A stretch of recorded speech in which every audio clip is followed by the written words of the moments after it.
L'heure de la découverte de la Nouvelle Jérusalem a sonné. Une imposante paroisse construite en 1980 avec 37 000 places assises, symbole des 37 000 familles des Noirs reléguées et bastonnées à travers l'Afrique au nom de Papa Simon Kimbangu. Ce lieu extraordinaire regorge une histoire mystérieuse d'un esprit réincarné, marqué par des dates importantes que seuls les initiés savent interpréter. La première étape, la résidence de Papa Simon Kimbangu. Aujourd'hui, elle n'en compte que quelques morceaux de ses briques. Un lieu sanctuarisé. Il s'en est suivi de son lieu où il guérissait les différentes sortes de maladies, avant de découvrir les lieux de son arrestation physique. La partie politique de la visite est plutôt intéressante. Ce véhicule, vieux de 54 ans, est un don d'Etienne Tshisekedi, le père de l'actuel chef de l'État Félix Tshisekedi, à l'époque ministre des Affaires intérieures et coutumières, offert à Papa Kisolo Kele lors de l'inauguration du temple des Kimbanguistes à Matete en 1966, soit 7 ans après la reconnaissance légale de l'église kimbanguiste en 1959. La visite du musée en construction et d'autres sites d'hébergement et de l'eau bénite appelée Mayankamba.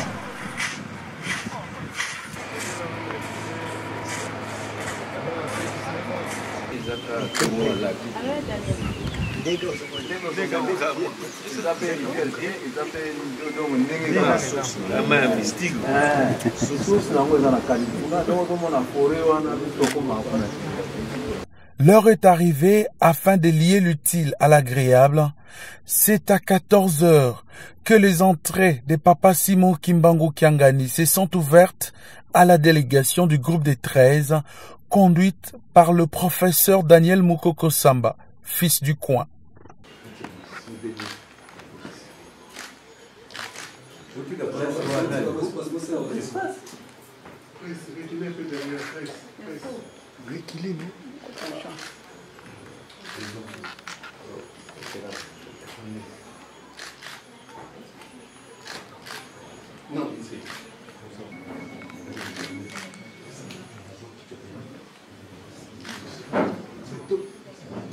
À tout seigneur, tout honneur, Papa Simon a eu le temps nécessaire d'écouter profondément les réformes souhaitées avant de prodiguer quelques conseils et marquer son adhésion totale.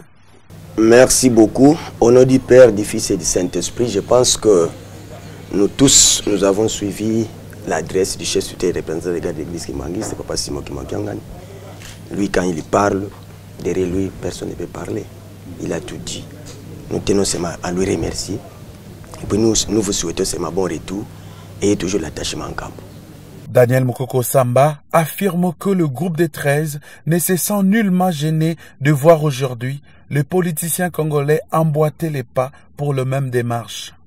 C'est donc ce que nous sommes venus dire à Papa Simon Kimbangu Kiangani, ici en Kamba. Il nous a fait part de son adhésion totale à notre démarche. Il nous a d'ailleurs, dans un sermon qui lui est particulier, parce que de prime abord, il nous a dit que lui ne trouve de source de ces paroles que dans la Bible. Et que c'est dans l'union que l'on construit une nation. Et puisque notre appel est un appel à un consensus, c'est-à-dire à une entente, à un accord entre acteurs politiques, confessions religieuses, société civile, de Congolais de tous bords, un accord sur la meilleure façon d'améliorer le processus électoral dans ce pays. Donc nous allons partir d'un combat plutôt raffermi, rassuré du soutien spirituel d'abord de son éminence Simon Kimbangu Kiangani. La démarche que mène le groupe des 13 n'a pas pour but de bloquer le fonctionnement des institutions de la République, soutient Daniel Mukoko Samba. Il ne faut pas oublier que 2006, c'est quand même l'année où les Congolais retrouvent le droit du vote. Un vrai droit du vote. C'est en 2006. Donc, les Congolais sont allés voter en 2006, ils sont allés voter en 2011, ils ont été votés en 2018. Ils iront voter en 2023. Et ce que nous recherchons, nous, c'est qu'en 2023, les élections se déroulent mieux qu'en 2018, mieux qu'en 2011 et mieux qu'en 2006. C'est tout ce que nous demandons. Et pour le faire, faisons-le ensemble, faisons-le de manière consensuelle. Non pas les uns contre les autres, mais tous ensemble pour mettre en place les règles du jeu électoral. Le même message sera interprété en 4 langues pour faciliter la compréhension à toutes les couches linguistiques de la RDC. Génération à Liboso, babungaki, basengaki pardon. Génération à Mibalepe, ebungaki. Ya misato siko pe bungi, kasi ya mine e simba mobokoto pe matea nzambe, oza osenga biso bolingo. Mission accomplie. Pour un séjour aussi court de 24 heures à la Nouvelle-Jérusalem. Nombreux sont ceux qui ont promis de revenir.